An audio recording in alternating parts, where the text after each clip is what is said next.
कधीकधी एक फोन नातं वाचवतो आणि कधीकधी एक शब्द ते तोडतो. राग, गैरसमज आणि दूर अंतर या सगळ्यात अमोलीचं नातं टिकेल की पुन्हा तुटेल? आणि याच सगळ्यात एक सत्य समोर येतं, ज्यामुळे डोळ्यात पाणी आणि मनात अभिमान दोन्ही येतात. नमस्कार मंडळी, पुन्हा एकदा स्वागत आहे आपल्या चॅनलवर अमोली कथेचा भाग 19मध्ये. आजचा भाग खूप खास आहे, कारण इथे फक्त नवरा बायकोचा वाद नाही, तर त्या वादातून उगवणारी समज आणि नातं टिकवण्याची धडपड आहे. कधीकधी एक छोटासा संवादसुद्धा मोठ्या गैरसमजांना दूर करू शकतो, पण तो संवाद योग्य वेळी झाला तरच. अमोलीने काहीही झाले तरी आता महेशसोबत बोलायचे ठरवले आणि तिने तिचा मोबाईल हातात घेत त्याला कॉल केला. पहिल्या 2 वेळेस तर काही कॉल उचलला गेला नाही, पण तिसऱ्या वेळेस त्याने कॉल उचलत ढग गडगडावे त्या पद्धतीने तिच्यावर गडगड करायला सुरुवात केली.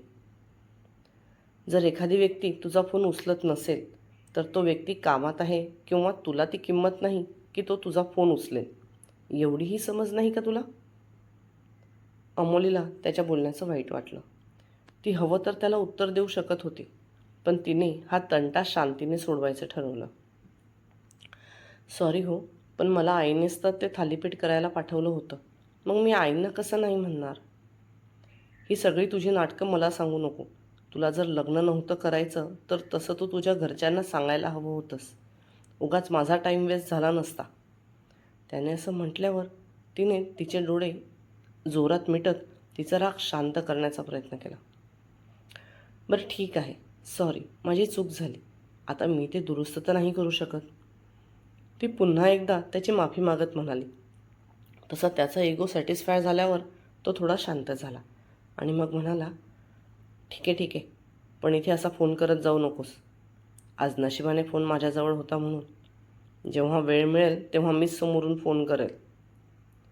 त्याला शांत झालेलं बघत तिने एक सुस्कारा सोडला. असंच तर असतं आपण बायकांचं. जरी चूक नवऱ्याची असली तरी पुढाकार घेऊन बायकोलाच सगळं समजून घ्यावं लागतं. नंतर हवं तर आपण हळूच आपल्या प्रेमाने समोरच्याची चूक समोरच्याला पटवून देऊ शकतो.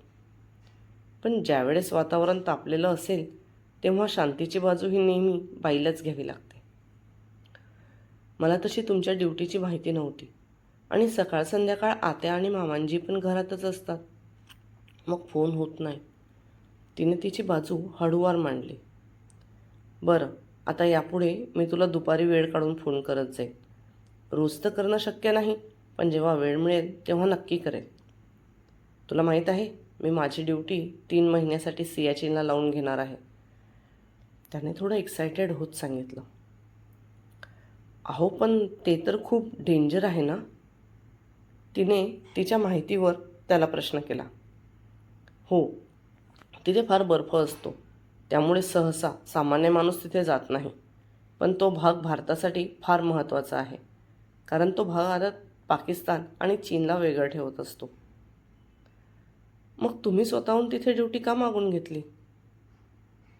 अगं, जर 3 महिने मी तिथे ड्युटी केली तर त्यानंतर मला लगेच सुट्टी मिळेल आणि पुढच्या ड्युटीच्या ठिकाणी मी 2 वर्षासाठी तुलासुद्धा सोबत ठेवू शकेल. तिच्या प्रश्नावर हसत त्याने आनंदाने सियाचीनच्या ड्युटीचं कारण सांगितलं. तसं तिचं मनसुद्धा तो घेत असलेले एफर्ट्स पाहून थोडं सुखावलं. पण हो, अजून हे आई पप्पांना सांगू नको. मी जायच्या आधी बोलेल त्यांच्याशी. आता हळूहळू त्या दोघांचा संवाद सुरू झाला, पण आता ते दोघेही खूप दिवसांनी बोलत असल्यामुळे अमोलीने तो मानापानाचा विषय करायचं टाळलं. फोन ठेवल्यावर तिने मोबाईलवरून सियाचीनबद्दलची माहिती जमा करायला सुरुवात केली. ते तिथले फोटो पाहिल्यावर तिला तर सुरुवातीला थोडी धडकीच भरली. थोडीशी थंडी वाटल्यावर स्वेटर घालून बसणारे आपण, आपले भारतीय सैनिक -50°C तिथे कसे राहत असतील, हा विचार केला जात नव्हता. फार उंचीवरचे ठिकाण असल्यामुळे तिथे ऑक्सिजन लेवलही कमी आहे. तसंच नैसर्गिक आपत्तीचा धोका भरपूर, त्यात संपर्काची साधनं कमी. अशा परिस्थितीत त्याने फक्त आपल्यासाठी ड्युटी लावून घेतली, हा विचार करून तिचे डोळे पाणावले. भारतीय जवानांबद्दल अभिमानाने बोलण्यासारखं आणि लिहिण्यासारखं फार आहे. मी तर म्हणेन त्यांच्या कौतुकाचं वर्णन आपण शब्दातही करू शकणार नाही. इथे लिहिली गेलेली घटना ही फक्त कथेची गरज म्हणून लिहत आहे. काही चूक झाल्यास क्षमाप्रार्थी.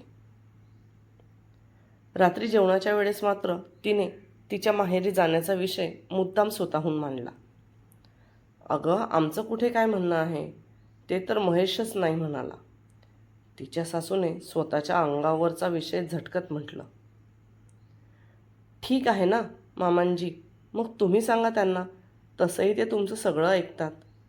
आणि मी कायमची थोडीच माहेरी जाणार आहे. 8 दिवस राहून परत येईल. तिने तिच्या सासऱ्याला कन्व्हिन्स करण्याचा प्रयत्न केला. अगं, वैशाली वहिनीचा फोन आला होता.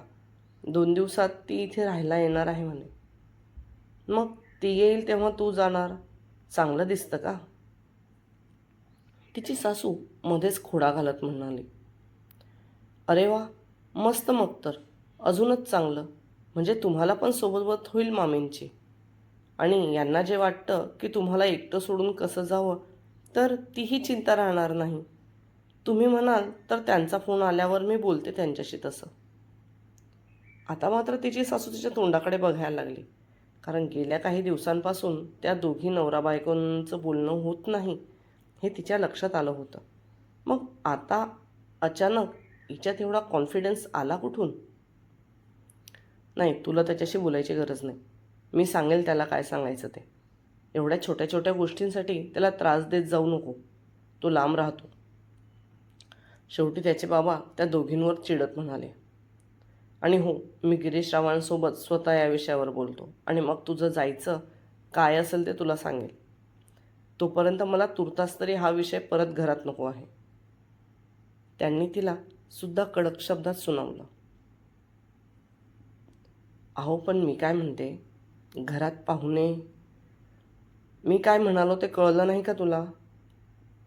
मला आता हा विषय नको. चल, चपाती वाढ. तिच्या सासूने काहीतरी बोलण्यासाठी तोंड उघडलं होतं की त्यांनी पुन्हा एकदा त्यांच्या आवाजाचा पट्टा वाढवला. माहेरी जायची ओढ तर तिला लागलीच होती. पण आता काही काळ शांत राहून तिचे सासरे काय निर्णय घेतात तेही बघणं गरजेचं होतं. खरंच, नातं टिकवण्यासाठी नेहमी एकाच व्यक्तीने झुकावं लागतं का? महेशचा राग आता कमी होतोय की फक्त परिस्थितीमुळे तो शांत झाला आहे? आणि अमोली, ती फक्त समजूत काढते की हळूहळू स्वतःसाठी उभी राहते? पण याच सगळ्यात आपल्या सैनिकांचं आयुष्य बघितल्यावर आपले छोटे छोटे वाद किती लहान वाटतात, नाही का? आणि अमोलीच्या या प्रवासात तुम्ही तिच्यासोबत असाल तर व्हिडिओला लाईक करा, चॅनल सबस्क्राईब करा आणि बेल आयकन दाबा. आणि आजचा प्रश्न, तुमच्या मते अमोली योग्य करत आहे का? महेश खरंच बदलतोय की अजून काही बाकी आहे? तुमचं मत कमेंटमध्ये नक्की सांगा.